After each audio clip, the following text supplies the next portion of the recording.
Davison, the Weather Pros, live, weatherblogs.com. Snowplow Nation.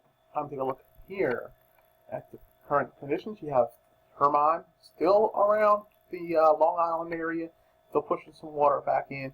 You got high pressure building in here that kept the heat up in the 90s today in the Roanoke Valley and down through North Carolina. It's been humid. Also, the ragweed's been rough for people that are suffering from that. So Hermine is going to dissipate, but it's going to wiggle. Like the low pressure still left is wiggling around off the coast of Long Island. And that eventually is going to go away as you see showers and thunderstorms moving across here, the New York area, and through Pennsylvania. As the front moves through and we cool down by the weekend, high pressure builds in, and we get an enjoyable weekend when it comes to temperatures in the 70s and 80s and low humidity. That high pressure will continue to build, and then we have a southwestern flow again next week. So warm up will be back in place for midweek for next week. The next cold starts coming in from the west and moving into the region, but becoming prominently dry. It's not a very wet cold front. These are just reinforcing shots of cooler air, and they will continue to kick in as high pressures continue to build in.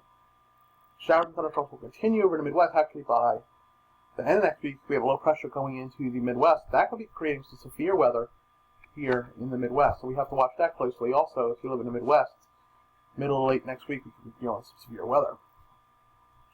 And as you see, not much goes on. No tropicals, NVs really showing up on this, so that's a good sign. As we look overnight and tomorrow, we see showers across part of Pennsylvania and New York. Nothing going on really in parts of the Virginia area. As we get into tomorrow, showers and thunderstorms will come across the area. This will include parts of Massachusetts, and Connecticut, Rhode Island, parts of Pennsylvania, and parts of West Virginia as we continue on here.